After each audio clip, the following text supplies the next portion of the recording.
massive pandemic back then, but obviously most of us probably don't remember much of that. It's back in the mid 50s, and I learned a lot about the flus and the Asian flus that have come out of China and why they've been coming out of China and why 90% of the flus have come out of China in the last 50 years, to understand why this is happening. And it's a little scary. It doesn't mean that it's going to end if they continue their wet markets and the way that their culture operates over there with doing some of the things they do with animals. So we're going to get going today, and I just want to kind of start off today by letting you know a couple ways that you can get a hold of us and make sure that you are staying in tune, because next week and the week after, we are going to continue these webinars. We're going to continue the communication with you. We're going to continue to keep you in the loop with exactly what is going on. The difference next week is mainly going to be that we are going to add in what's going on with the market and start getting more refined in some of our details. Also, for you small business owners, with the stimulus package that has been passed, we are going to create a separate page on our HHTBA. So on H&H Tax and Business Advisors site, that is primarily for the tax work that we do, the tax planning work, the legal documentation. And that's also where we work with small businesses, doctor's offices, dentist's office. Those are our primary clients, but we're also, obviously we have many other types of businesses, and you're going to need to know what is available to you within this new stimulus package, how to apply for it, how to get it, how to benefit from it.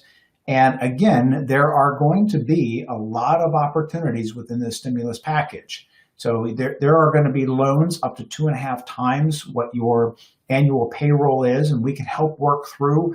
Is it better to file the 2019s? Is it better returns? Is it better to file the 28 or go off the 2018s? But it may be very inexpensive money, cheapest money that we probably will see most likely during our lifetime. And so what other things can you deploy with these government stimulus packages that they're going to allow people to borrow, and a lot of those loans will be forgiven. So we're going to cover a lot of that. Again, a lot of this we're going to be building out this weekend. My team is actually working all weekend to build these things out. There are a couple things I want to cover with you. I made a promise on Thursday, and I will promise to get to that by probably tonight, and then tomorrow, if you log on to the HHRDM website, we are going to post the letter that we want everybody to write to your congressman or congresswoman or your senator to complain and urge them to please, please, please change the Secure Act law to allow the 10 years to be 10-year distribution to be classified, any distributions to be classified as required minimum distributions. The way that they have written this law is going to put it's going to completely upend all of the existing trusts and IRA standalone trusts that have been done. Now, we have our lawyer in-house working very hard on defining the new language. We're cross-checking it with our tax team. It's probably going to be at least another week to 2 weeks until we have that language refined. But it's going to take a lot of work, because our entire team is going to have to redo every single trust and every single standalone trust. But in the meantime, please write, once you get this, I'm going to write a kind of a standard template complaint letter. Please write that to your congressperson or senator.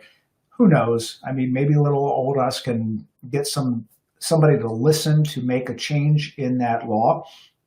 However, the second thing I want to do is make sure that anybody that is not a client of ours, please do not do the deferral of the required minimum distribution. So we got word this morning from one of our financial planners that had been in touch with TD Ameritrade, because we tried to process a Roth conversion versus an RMD. They flagged it, wouldn't do it, because they said, well, you haven't met your RMD. So we're having to instruct them, there is no more RMD in 2020. So what we have made is a blanket policy with our clients that if they were going to do an RMD, we're going to do a Roth conversion instead. Unfortunately, this only happened 2 days ago. So anybody that has already done an RMD, we can't undo it. We're still working on trying to get your Roth conversion calculations done as fast as possible. But if you haven't done your RMD, make sure that we're going to do it this year, and we're going to do it when the stock prices are depressed. And this is one of the opportunities we're going to talk about today. Let me just make sure I covered all the other things here. Also, we're seeing a lot more activity on our YouTube site, which is when we live stream, a lot of people can just log right on there, and it will tell you when we're going to live stream in addition to Facebook. If you log on to Facebook and you sign up for our page there, which is HHRDM, H&H Retirement.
Okay, are we back yet? Let me see.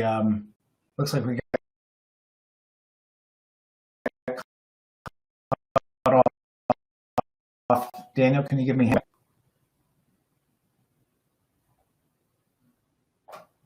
Let's see. I do not see us back.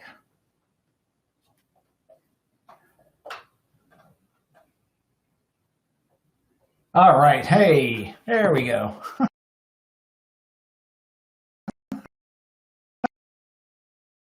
Right now. So it'd be great if you do get kicked off or you see that I'm frozen on the screen. One of these things where I just have to go back on and reconnect. So, okay, so hopefully we're back and live, and let me just see where I left off here. So anyway, the IRS on leave, they're at home working, and why I tell you this is that I think it's going to have a big effect on the stock market, because the stimulus package is going to be distributed by the Department of Treasury. And if that is on freeze, or these people are, I don't want to say handicapped, but they are not going to have the same kind of speed as they did when they worked at home, especially, you got 80,000 workers that are now going to clog up the internet even more.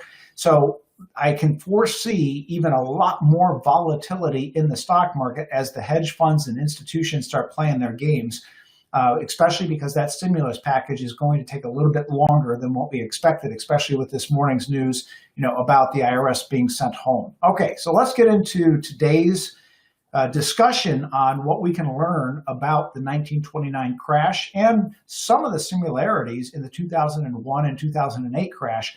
And then what are some of the things that we can do to take advantage of some of these things during this time? So let's review really the differences, because I think if you've been watching any of the financial news or financial TV, they talk about these similarities between today's crash and the 1929 crash. And I would argue that all day long. I'd love to get on there and debate this with them, because they bring on these hedge fund people. And again, you have to be very, very careful as to what information that you listen to. Here's a great example. Yesterday, the stock market in the Dow Jones was up or down a little bit, and it was down around an average of 300 for the day, right before the close. One of the ladies, and forgive me for, it's not any disrespect, there's just a lot going on right now. I don't remember her name, but she got on a few minutes before the market closed, whatever it was, 20, 30 minutes. And here's what she said. She said, she's from the IMF, the International Monetary Fund. She said, we anticipate a recession greater than the 2008 recession.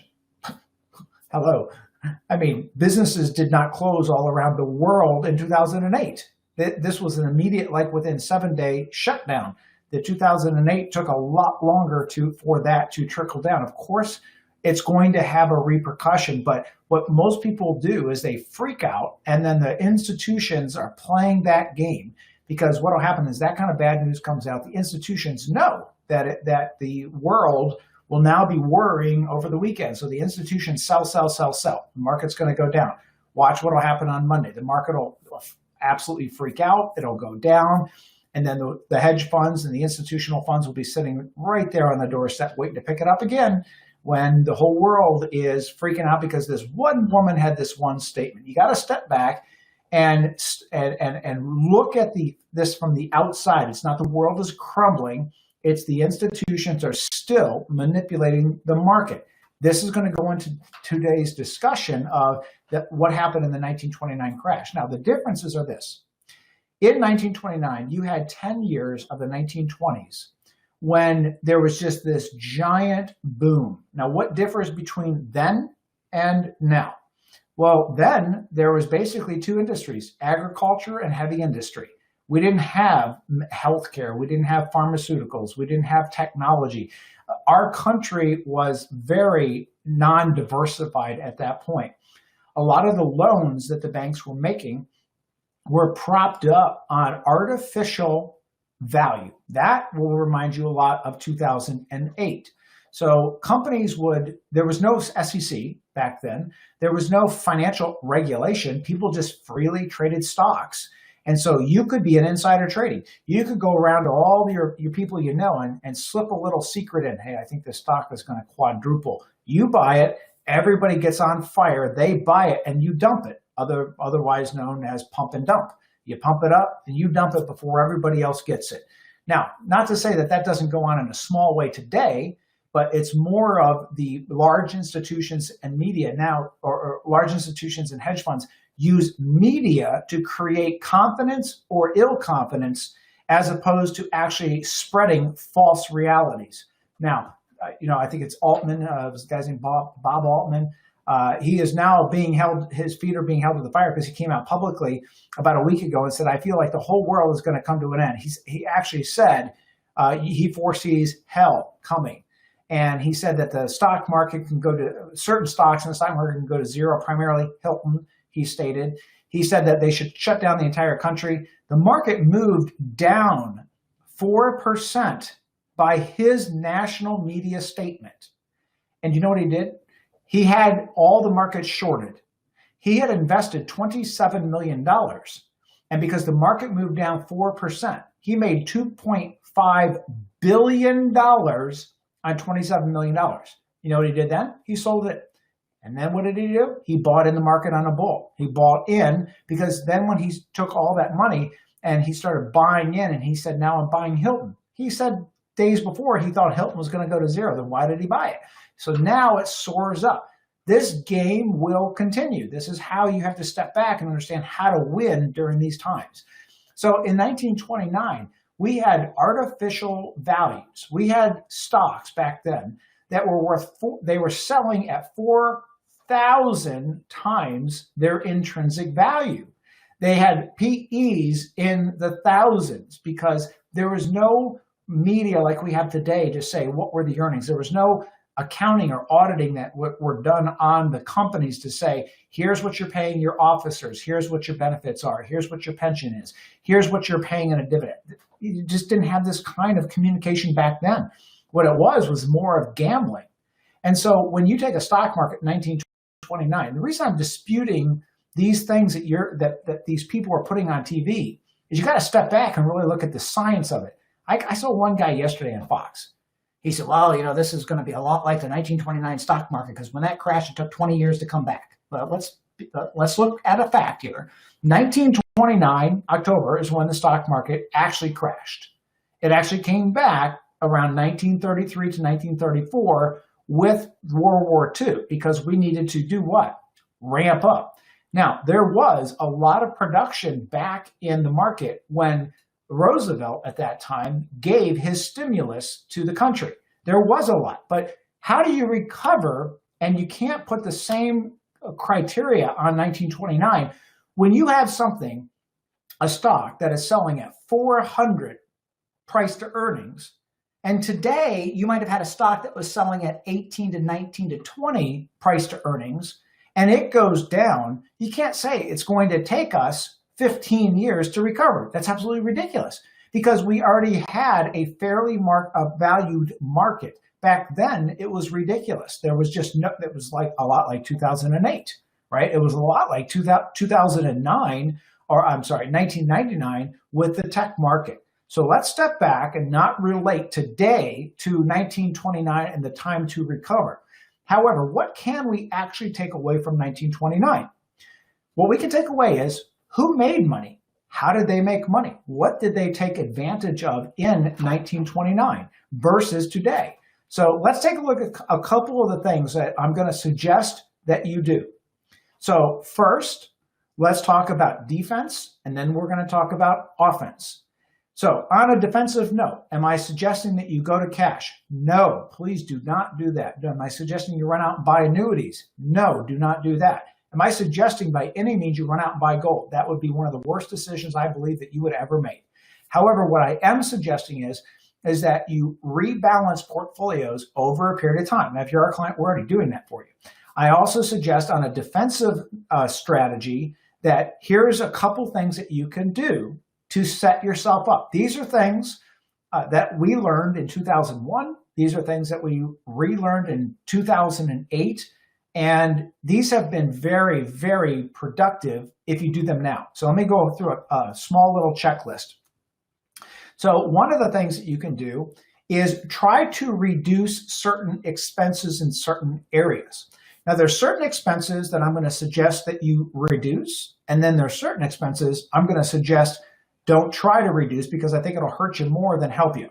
Okay, so let's talk about some of those things.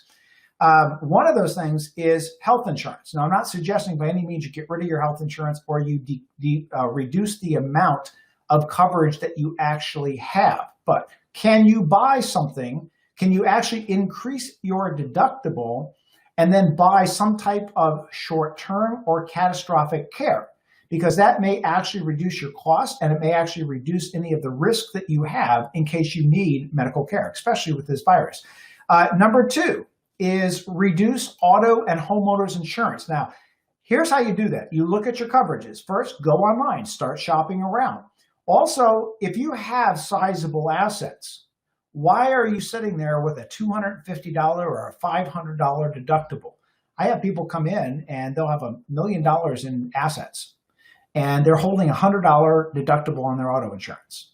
And look, insurance is there for one reason and one reason only. It is to cover the expenses or risk that you cannot personally afford to cover on your own. And so if you have a $100 deductible, the way to reduce that expense is increase the deductible to $1,000 or $2,500 on your auto and your homeowners. Now, in that same tune, I want to make sure that you have enough liability coverage because I can foresee, and this is defensive, I can foresee a lot of lawsuits coming. This is what happened in 2001. It happened in 2008. I cannot find any reason why it's not going to repeat itself. It will repeat itself. You will have lawn care workers that get hurt, supposedly, on your property. You will have people in your house, repair people that can get hurt. You can have people on the road that are stops and you rear end them and all of a sudden they can't go to work. And they're going to try to recover what they've lost in this economy through people who they believe have money to do it, or even just if they think that you have insurance. So again, make sure that you have your auto and your homeowners structured correctly. You can reduce the cost if you already have a liability policy. But here, if you don't have a liability policy, increase the deductibles on your auto and homeowners, take that savings and buy yourself an umbrella policy. Okay, what else? Real estate taxes. So we know that real estate is going to drop 20 to 30%. What you want to do is be able to hit that right on the mark where you get an appraisal that shows that the real estate value has dropped. So appraisers are probably going to be looking for a lot of work. So try to line up some appraisers now so that you can get an appraisal on your house and then you can submit an argument to the county to reduce your property taxes. Here's another one that you can work on to try to reduce costs. Contact your utility company. See if they have any programs to delay credit, grant, reduced percentages. I know that a lot of the, as an example, Comcast just offered a free 6-month internet service, and then it's only $9 after it. Now, the bandwidth is not great. Now, I read this article, and I was really frustrated about this article. So this reporter gets on there, and he says, Comcast to offer free internet service, but beware. So I'm thinking, okay, what do I got to beware about if it's free? Are they signing me up for like a 10-year plan? And so he went on to say that he was disgusted with Comcast because they were only giving 25 megabytes up, 3 megabytes down on the bandwidth, and they should give a lot more. I'm thinking, please, really? They're giving it to you for free. You're going to complain about it? What is that old thing about beggars and choosers? So if they give it to you for free, that's one option. Now, here's another option. We are having major, major bandwidth issues all over the country, right? And so here's an idea. With your internet at home, what we have done just to protect ourselves is we have 2 internet service providers. We reduced the amount of bandwidth, so instead of paying $100 a month, we have 2 internet service providers at $50 a month each. So the price is the same. However, we are noticing at home with all this bandwidth issue, one ISP goes off and we'll just switch the wireless at home, whether it's a TV or a computer or whatever it is. So that's an idea to kind of stay protected at home. Also, what we found out is that T-Mobile has nationwide 5G activated right now, and that is actually as fast as most of your ISPs. So could you actually have a cell phone with T-Mobile with 5G and turn off your home ISP, or only have one slower, lower cost ISP at home, and then actually run while you're at home? You can actually run your entire house internet off of that 5G phone. Now, I've tested it because I've tried this, because if you know me, I like 3 backups. I like a backup to a backup to a backup, right? It's just that Titanic mentality of don't ever leave port without more lifeboats than you need, and don't ever anticipate that your ship is unsinkable. So have multiple backups. And so we've tested it at home. I think that's a great way. If you're saving money, you might be able to just upgrade your phone at no additional cost and then go to 5G, and then voila, you've got fast home internet service. Okay, what's another one? I would suggest right now, if you have a mortgage or an auto loan, you might be in a very good negotiating position to either refinance or defer some of the interest payments. Just got to be careful now that they're not going to nick your credit, so that you can defer, but it's not going to hurt you. So some companies are doing that. Wells Fargo announced this morning a couple big issues. Number one is that they're not going to come after anybody for auto loans or home mortgages for a year. The other big announcement this morning from Wells Fargo was they were closing a lot of their branches. Now, my goodness, they just approved this $2 trillion stimulus package where a lot of people are going to have to go into a bank and either borrow that money or get an application in. And I'm a little worried that that's going to delay it even more, again, putting some short-term volatility pressure on the market. But what I would suggest you do is get prepared. Now, we're not going to see any leveling in this virus for at least 3 months to 6 months, right? Even Bill Gates got on this morning. And if there's anybody that has the big data, they say Bill Gates has more big data than any government agency does with what he's doing with Microsoft and all of the healthcare charities around the world. And he basically said it's gonna take us about 6 months to level this thing out. So I may consider changing some of my timeline where I consider the leveling of between May and June. It might go now to June, July, where we're starting to see the beginning of that leveling. Again, we don't have to have it completely leveled to get a little more steadiness in the market. We just have to see that the world is on the beginning tracks to leveling the virus. And that's when we're going to see that market start to level out and start to go up. What else can you save on? Well, one of the things right now is, especially if you're over 65 years old, you probably know I have been a giant proponent of reverse mortgages since FHA took them over during the Obama years. And I don't remember what the year was, 2008, 2009, whatever it was.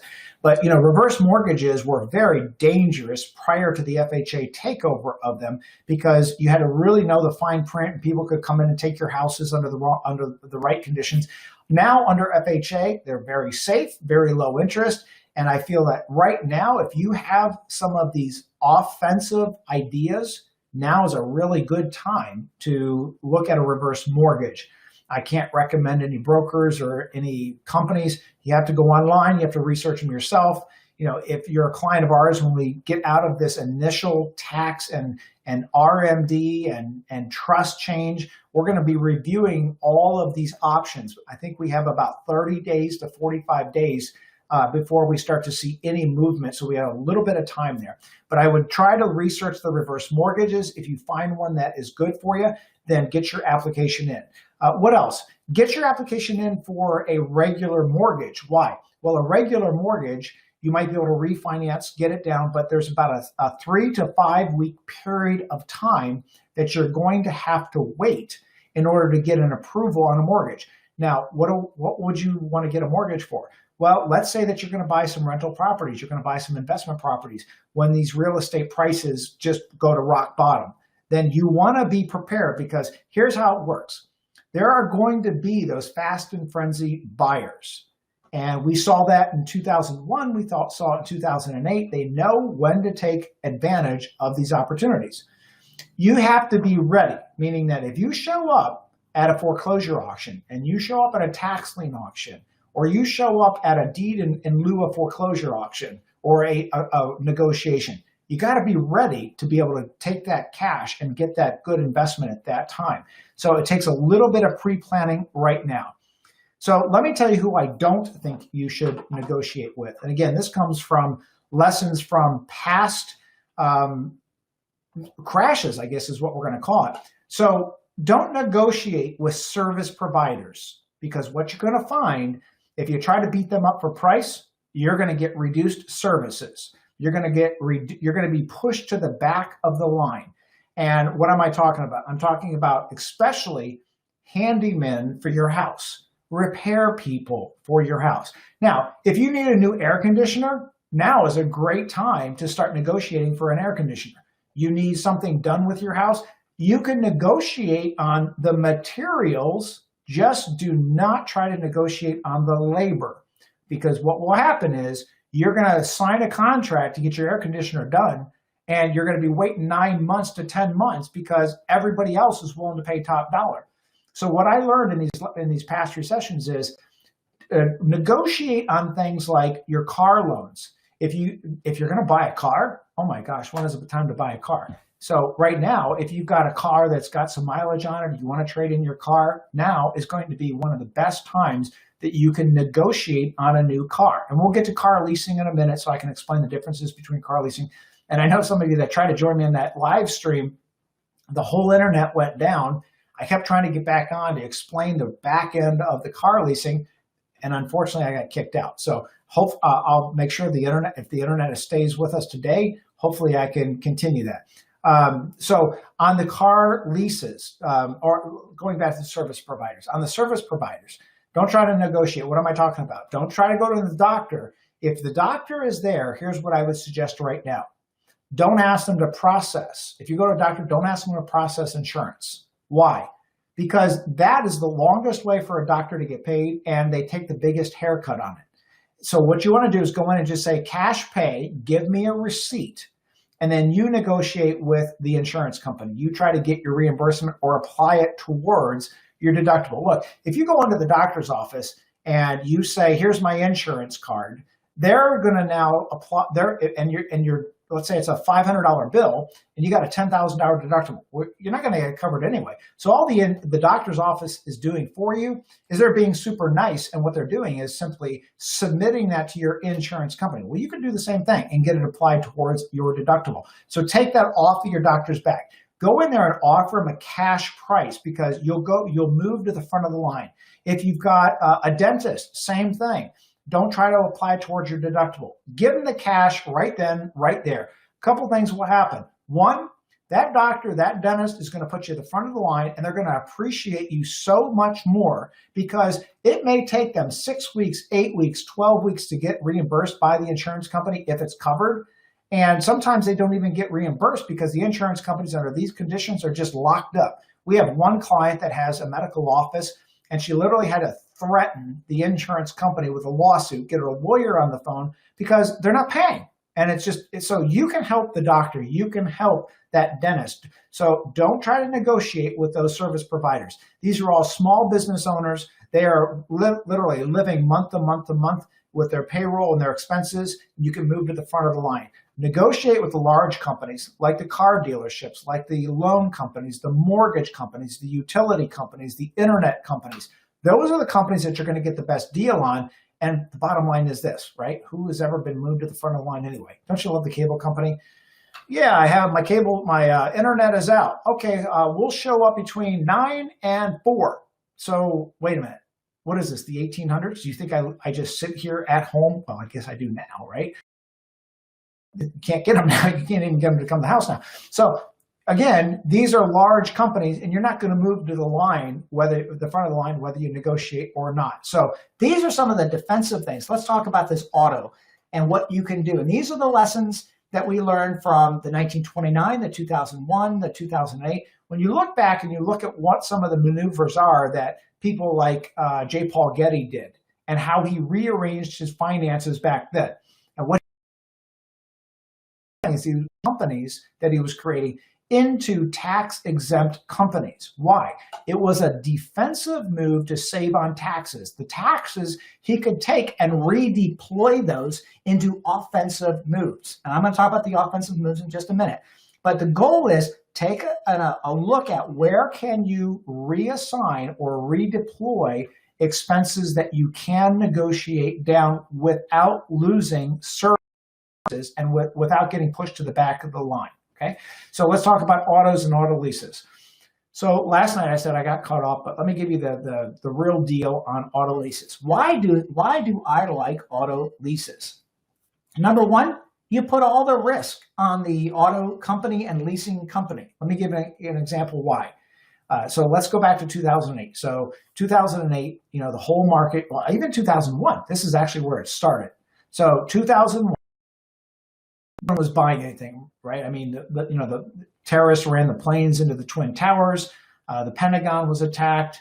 The one plane went down in Pittsburgh before it got any further. And the whole country is literally on scared lockdown. So the auto dealerships weren't selling anything at all. So what did? They came out and said, you can take a 7-year loan at no interest to buy a car, or here's a special deal on the lease interest or the lease payment. And so at that time, I looked at this and I said, wow, what a turnaround. It's because when you take a closed-end lease on an automobile, you're literally putting all the risk on the auto dealership and on the finance company. So if you go buy, say, a Chevy, and Ford Motor Credit is the one that is going to lease that car to you, Ford Motor Credit is the one that is taking all of that risk. I love that. So sometimes people will come to me and they'll say, well, how much do you lease? Well, how much do you want to put at risk? Because the more you try to put down on a lease, because see, this mentality is, I want to keep my payment low. Well, you keep your payment low. The way you keep your payment low is you put the down payment down. Well, that's the buying mentality. It's not the leasing mentality. Remember, one of the things that we learned from J. Paul Getty is he had a very famous statement. And that statement was, rent that which depreciates, buy that which appreciates. So what do we think is going to appreciate? Real estate will appreciate. So we want to be prepared to buy real estate. Stocks will appreciate, in my opinion. Great country. We're going to continue to spend money when this thing lifts. We have great companies out there that know how to make money. There are going to be more births than we've ever seen since probably the baby boom or 2001. So there'll be more consumption by investments, by American businesses. These will increase. What does not increase in value? An automobile. It decreases in value. So again, why do we want to buy that? Here's the other risk mitigation factor with a lease. Let's say I take a 3-year lease. And here's the common objections because people don't understand it. They'll say, well, I take a lease. Well, what happens if I drive over the miles? Here's the question. If you buy a car, if you drive more miles, does the value go down versus driving a certain amount of miles? Of course it does. So it's no different with a lease. If I take a 3-year lease at 12,000 miles per year, at the end of that lease, if I've exceeded the 36,000 miles, then I'm going to pay a per mile penalty. Well, if I buy a car and I drive 12,000 miles per year, it's going to have a certain value. If I drive 20,000 miles per year, it's going to decrease in value. It's no different. You pay the penalty either by a cent per mile or a depreciated value in the automobile. So then people say, well, Ken, what if I want to buy the car out? Great. Here's how you do it. At the end of the lease, assume it's a closed-end lease, what you're going to do is you're going to put as little down as possible with the lease. At the end of that lease, you're going to look at the fair market value of the automobile. Now, we don't know what's going to happen with the auto dealership. It took many, many, many years for the auto dealership after 2001 to recover, right? And so here's what happens. If the auto industry starts offering automobiles, discounted lease prices, 7 years with no interest, etc., what does that do to the used car market? It kills the used car market. It's because why? Why would the average American public want to go buy your used car and when they can go buy an actual brand new car and have the same exact monthly payment, if not less? So what it does in these environments is it absolutely just tanks the used car value. So what is the advantage of a lease? Well, the advantage of the lease is if the used car value dumps after 3 years, you basically can walk into the car dealership and go, okay, here's your keys. Thank you very much. You guys just took the loss. However, let's say that the car market, and I'm wrong, the car market goes up in value. What can you do? With a closed-end lease, you buy the vehicle out. Now, some people say, well, what if I've driven over the miles? It doesn't matter. If you buy the auto lease out, they don't even look at the dings that you have. They don't look at the miles that you have. You have a contractual buyout on that lease. So if you buy a $30,000 car at the end of 3 years at 12,000 miles, you got a $15,000 buyout. It doesn't matter whether you've driven 30,000 miles or 300,000 miles. Your buyout is $15,000. So you have a guaranteed buyout, but you also have the ability to drop the car off and relieve all the risk and put the risk on the leasing company. So again, defensive move right now. If you were planning on buying a car in the next year to 2 years, buy it now. Get rid of that used car and get that trade-in going right now. Why? They're going to use the blue book value of that used car, of the value of the comparables in the last month or 2 months. Now, if you wait 6 months to buy a car, they're going to use the current comparables, which are going to be much, much, much lower because, again, these new deals are going to tank the value of the used cars. So that's how you handle automobiles right now. How about if you have a house and you've got some extra equity in that house? So here's two things. One is you better have a soluble cash flow plan so that if your investment that you take out of the house is either delayed or it doesn't pay you immediately, you've got the cash flow to take that extra equity out. Dude, please do not do what people did in 2005, 2006. They started refinancing their house. They took the equity out, and they were making these ridiculously stupid investments in real estate when the real estate was worth 2 to 3 times its real intrinsic value. And then when the real estate market crashed, they couldn't afford to pay their own mortgage, and then they lost their own house. So the key is, if you've got the soluble income, or the safe income to actually pay that mortgage, take the equity out at a very low interest rate. Here's another example.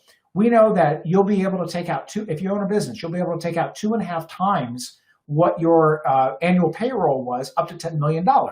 So it's a lesser of 2.5 times or $10 million. And that interest rate could roll anywhere between 2 to 4%. That's pretty powerful because there's actually loan forgiveness on it. Now, if you have, let's say you set up an LLC, and let's say it was an investment management LLC, a property management LLC, and let's say that you were paying yourself an income from that, a W-2 salary. Guess what? You're going to qualify for that loan. Now, you got to get that loan in. We have not seen all of the loan structure. I'm only reading this from what has been released to the public. And next Friday, when the actual loan program opens up, there might be more restrictions. But as of right now, you would qualify for one of those payroll relief funds. Okay, so these are offensive things that you can actually do. Let's talk about a couple other offensive things. Don't pay off any loans right now. That would be the worst possible thing to do. If you have loans, refinance them for little to no interest rate for as long as you can go. Again, if you've got a car, you can turn that in. And any kind of governmental taxes that you get a deferral on, definitely defer those loans. Okay, let's cover a couple other things here. We talked about a reverse mortgage. Okay, so let's talk about really some of the stock and equity types of strategies that you can use going forward. One of the things that you can do is if you've had stock that has dropped in value, you can take that stock out and you can actually move it to either a non-qualified account right now, pay the tax on it, or you can move it to a Roth. Everybody's eligible for a Roth. If you have a required minimum distribution due, you can take that out and you can move it over. So there are a lot of opportunities right now. Now, here's what I'm going to suggest. In the next month, focus on what large expenses from utility companies, mortgage companies, those types of things can you work on reducing? What kind of things can you buy for your house that you could get a discount? If you're going to buy air conditioners, you're going to get a roof repaired, you're going to get a pool put in. These things are things that you could probably get some pretty good discounts on right now. Focus on if you've got service providers, paying them in cash, paying them up front. You know, if I go to a doctor right now, if he says I owe you $500, I'm going to probably pay him $600. Why? I want better service. I want to be moved to the front of the line. I want to be top of mind with those service providers. If you've got handymen, lawn care people, same thing. You want to move to the front of the line. So let's look at some of the businesses. Now, if you are looking to buy a business, this might be the perfect time because there's actually been some business loans with the SBA that have opened up. However, what I would probably do is get yourself in the position of 6 to 9 months from now looking to buy those businesses. Those businesses are not going to feel the pain for about another 6 to 9 months. Some of them have laid off with some of the government programs, even like the foreclosures. I'm going to move my timeline forward. Originally, I had my timeline at the biggest decrease in real estate would happen in November, December. I'm actually going to move that timeline up to about February or March for the bottom end of that real estate. And one of the reasons is when you read some of the bailout provisions of the stimulus package, there will be people able to hire government programs for that period of time. However, when those government stimulus programs run out, that's when it's going to be open season on buying great real estate at just greatly discounted prices. Okay, so these are the things that we learned from how these people made money in 1929 and some of the here's an interesting fact. The most number of millionaires were minted in 1929 per capita of any time in history because it was the largest loss. It was the best opportunity because from 1920 to 1929, there was virtually no discounted opportunities. No different. In 2001, some of the biggest money was made when the tech market crashed and people were able to buy it. Here's a good example. Right now, Warren Buffett is sitting on $125 billion in cash. He could actually buy in the entire company of McDonald's, Starbucks, Tesla. There's a lot of companies out there that he could literally buy at such discounted prices. He couldn't have done that a month ago. So this is the time where it's also good to sit back and watch what he's doing. Now, some of that doesn't become public until after he does it, but you could watch. This is a genius at work where he's sitting on that kind of capital, and he is the guy that I've followed for years. He waits until the right time, and then when everybody is at their greatest amount of fear, that's when he goes in and buys it because he's buying it 30, 40, 50, 80% on discount. So hopefully this gives you some ideas, some concepts that you can work with. And with that, I'm going to open up to some questions. Let's see here. Okay. Yeah. Sorry about the internet. So we actually have two providers. And even though I can jump from one to the other, which is what I just did when I got cut off at the beginning of today's show, I jumped to another ISP because we've got two home ISPs. I just, cut them in half. And so the speed is in half, but it gives me a backup to a backup. And I don't even know if the other one is back up yet again. And then I got a third backup on my 5G phone, which in today's internet environment, I would highly suggest. Okay. So real estate. Well, there's a couple questions. So one of them is on reverse mortgages. No, reverse. The question is aren't reverse mortgages a scam? They are not a scam. They used to be 30 years ago when they were created by these gypsy con artists out of California. And the whole goal was to scam elderly people out of their homes. And they went through a lot of regulation. A lot of people got put in jail. And then the government actually figured out that a reverse mortgage was pretty good, because here's what happens when a person gets older and let's say that they've got Social Security and Medicare only. Well, Medicare does not cover long-term care. And unfortunately, there is an exclusion right now if you are in a long-term care facility and you have a healthy spouse at home, they cannot force the sale of a primary residence. So the reverse mortgage was when Obama got into office and they FHA'd everything. They made it good. They governmentized it so that it was fully regulated, so that it was very safe for seniors to do. Then what they did was Obama, and I don't remember the number, you could probably internet this, Google this, it was somewhere around $600 million or $800 million the federal government infused into the reverse mortgage lending system so that they had the money to give. Now, I've been making this prediction for a couple of years, and we'll have to see what happens. It may be with the tax explosion that we're expecting here in January, February of next year. My prediction was, and keep in mind, I've been predicting for years that we're going to go after IRAs. And every year they're doing something to nail people with IRAs with higher tax. Here's my next prediction. They're going to come out with some type of income-based determination of Social Security. So now, there's tax on Social Security, whether you're under a certain limit or over a certain limit, you either get taxed or don't get taxed on it. So it is a pullback. In addition, there's now an income-based penalty on Medicare. Look, I really believe that Medicare and Social Security are going to run into such a problem. They're right now slated to be bankrupt in 2034. And now with this debacle, it'll probably move it farther back, like 2028, 2027, somewhere around that. They're going to bail that out. Well, my estimate is what they're going to do is they're going to make reverse mortgages mandatory if somebody has a health care issue or cannot pay their bills before they give them any kind of government aid. Okay, so again, I'm a big proponent of reverse mortgages now that there's some safety built in. Okay, I got another question here. Income. Well, I don't know all the different income taxes that will change, because these are things that generally the politicians will not come out and say, hey, we're going to change your income taxes. What they are going to do is they're going to say, hey, we're going to change the amount you can deduct on the back end, or we're going to put limits on certain things. And what it does is effectively increases the amount of tax that you pay without actually having to say we increase your tax brackets. Okay, how much? I have about one more minute here.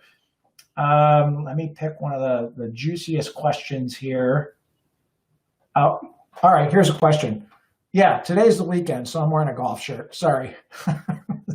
So, I do have to have a little sense of, not wearing a dress every day. By the way, if you notice online that the sale of online, the sale of tops versus bottoms is now 3-to-1 because of all the video chats that people are doing at home. So I guess they must be buying new tops. All right, let me answer a question that actually has some teeth to it here. Let me scroll down here. Roth conversions, so look, no one can, the question is when should I do the Roth conversion? No one can pick what the bottom is. If you try to do that, you're trying to market time. I would say that, if you are a client of ours, we're figuring that out, but we're not trying to say, hey, we're going to do that Roth conversion at what we feel is the market low. We don't know that. We just know that it's down still 20%, and probably next week it'll be down another 5 to 8% just because of this lady that talked about the IMF and some of the other problems that we see. So we're trying to get these Roth conversions processed as fast as possible, but this is a whole new world. I mean, we've got 15 people working 24/7 to try to get this done for everybody. If you're doing this on your own, get to it. We're finding that the custodians are also very draggy because they're also dealing with a lot too. So Roth conversions, do them as fast as you can, because I can't make a prediction as when the bottom is or when the market will top out. Okay, so I'm today. Hopefully this was helpful for everybody. It gives you kind of some insight as to some offensive things that you can do and some defensive things that you can do. And again, just go to hhrdm.com, and I added a live feed on there. So if you go to hhrdm.com/events, there's now another menu on there which can actually connect you to the live stream. It's better actually to go right to YouTube and just hit subscribe, or go to Facebook and look for the events there. With that in mind, I'm going to wrap it up. You guys, everybody, please be safe. And the best thing we can do is let's just be grateful that if you're watching this, hopefully you're healthy, you're at home with your loved ones, You've got some food in your cabinets, and that is better than a lot of the other world. And in the meantime, while we all get through this together, let's make sure that you are taking the right steps proactively to not only come out of this financially okay, but take advantage of this. This is one of the best opportunities I've seen since I've been around.